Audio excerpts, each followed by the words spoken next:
예, 안녕하세요. 매일 말씀 묵상 3월 5일 오늘도 하나님의 은혜로 하나님의 말씀으로 하나님을 알아갈 수 있는 귀한 축복의 시간이죠.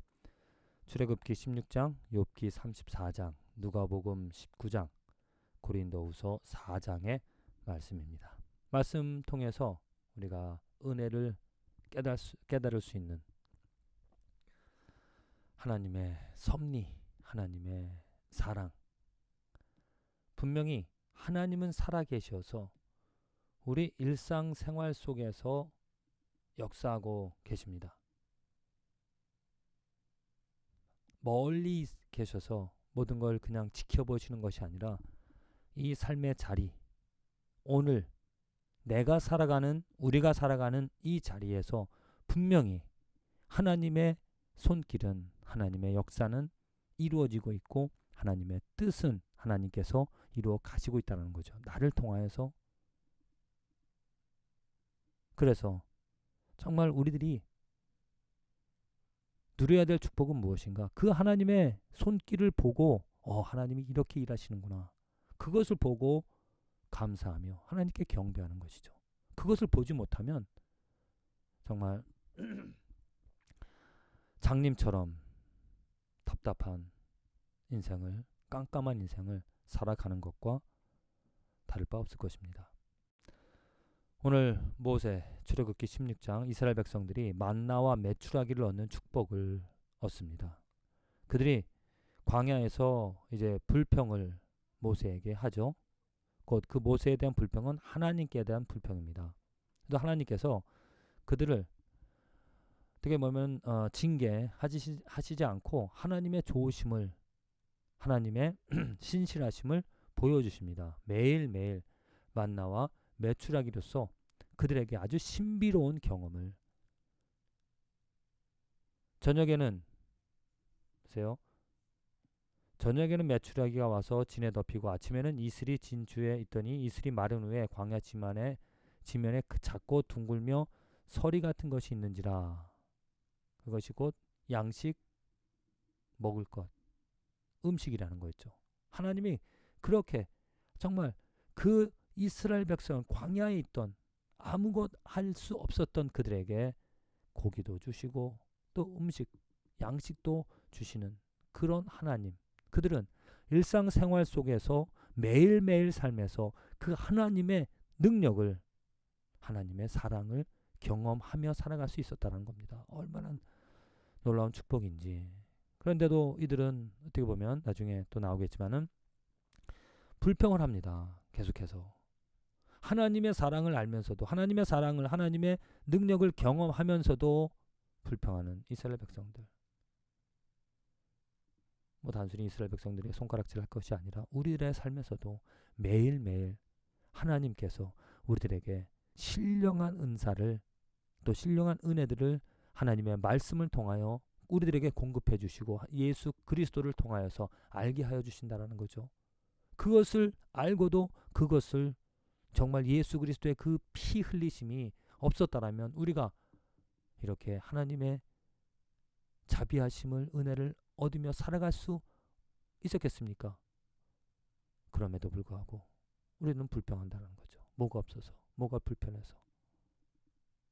정말 우리가 먼저 불평하기 전에 내 욕심들을, 내 것을 채우려고 하기 전에 하나님께서 행하신 일들을 바라보는 것, 그것이 바로 하나님의 은혜를 헤아리는 것, 그것이 바로 우리 삶에서 감사가 넘쳐나는, 감사할 수 있는 그 출발점이 될 수 있다는 거죠.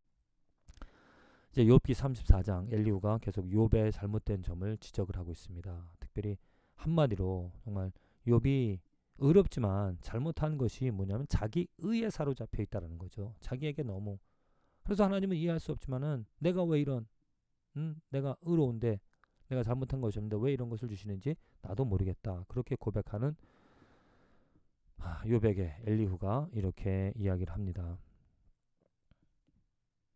그대가 하나님께 아뢰기를 내가 죄를 지었사오니 다시는 범죄하지 아니하겠나이다. 내가 깨닫지 못하는 것을 내게 가르치소서. 내가 악을 행하였으나 다시는 아니하겠나이다. 하였는가? 이렇게 하지 않았다라는 거죠. 내가 깨닫지 못하는 것을 내게 가르치소서. 하나님 앞에 정말 주님께서 복도 주시고 화도 주시는데 내가 부인은 하지 않습니다. 그런데 알 수 없습니다. 깨닫게 하여 주시옵소서. 나의 연약함을, 나의 악함을, 나의 부족함을 내가 고백하니 주님께서 깨닫게 해달라고 주님을 알아가는, 그래서 그 지혜를 얻는 것이 바로 욥이 해야 될 그런 일이었다는 거죠. 그런데 그렇게 하지 않았다는 것. 우리 삶에서도 마찬가지입니다. 욥처럼 내가 아니면 바리새인처럼 종교생활 이렇게 잘하고 이런 것도 하고 11조도 하고 기도도 하고 새벽 기도도 하고 주일날 성수도 하고 그렇게 하는데 왜 하나님은 나를 더 축복해 주지 않는가? 또 왜 이런 어떤 어려움들을 주시는가? 내 입장에서 하나님을 생각하는 것이 아니라 하나님을 바라보는, 온전히 나를 버리고 나를 잊어버리고 나의 부족함을 인정하고 내가 알 수 없는, 내가 볼 수 없는 것들을 알게 해달라고, 보게 해달라고 구하는 것이 겸손하게 하나님의 이름을, 하나님의 은혜를 구하는 것이 마땅히 우리들이 해야 될 일이죠.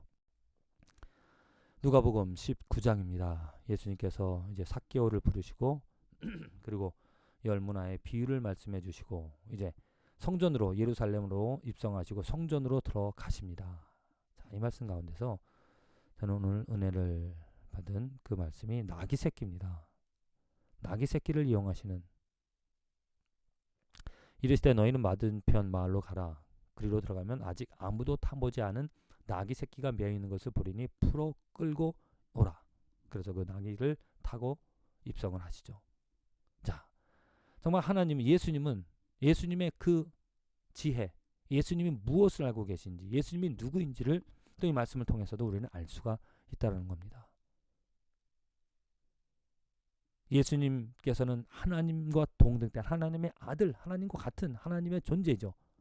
그분이 이 땅에 오셔서 정말 나귀 새끼 하찮은 것 같지만 그런 나귀 새끼조차도 이용하시며 어디 있는지 알고 그 예수 그리스도를 위하여 준비되어진 것을 준비하셔서 이용하시는, 오늘 우리들은 이러한 예수 그리스도의 지혜와 예수 그리스도가 우리들의 삶에서 매일매일 우리가 동행하며 우리들에게 알려주시고 우리들에게 가르쳐 주시며 우리들을 더욱더 그 예수 그리스도처럼 되어줄 수 있도록 인도해 주신다는 겁니다. 그 얼마나 큰 축복이겠습니까?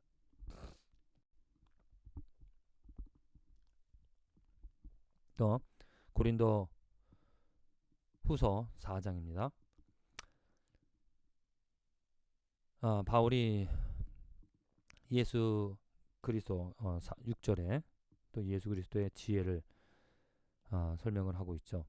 어두운 데에 빛이 비치리라 말씀하셨던 그 하나님께서 예수 그리스도의 얼굴에 있는 하나님의 영광을 아는 빛을 우리 마음에 주셨느니라.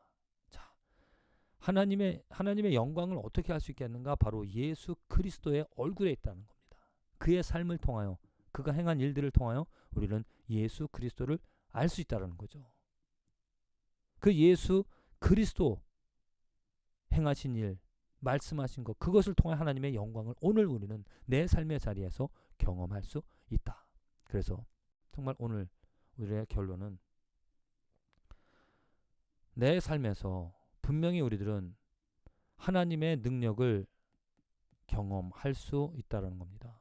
하나님의 살아계심을, 하나님의 손길을 내 삶의 자리에서, 내가 일하는, 내가 살아가는 이 자리에서 누구를 통하여, 무엇을 통하여, 물론 해를 통하여서, 자연을 통하여서 하나님이 다스리시는구나 알 수도 있겠지만, 그거보다 정말 예수 그리스도를 통하여서 우리는 놀라우신 하나님의 영광, 하나님의 섭리, 하나님의 지혜, 하나님의 사랑, 하나님의 자비, 하나님의 긍휼하심을 경험할 수 있고 우리는 볼 수 있다.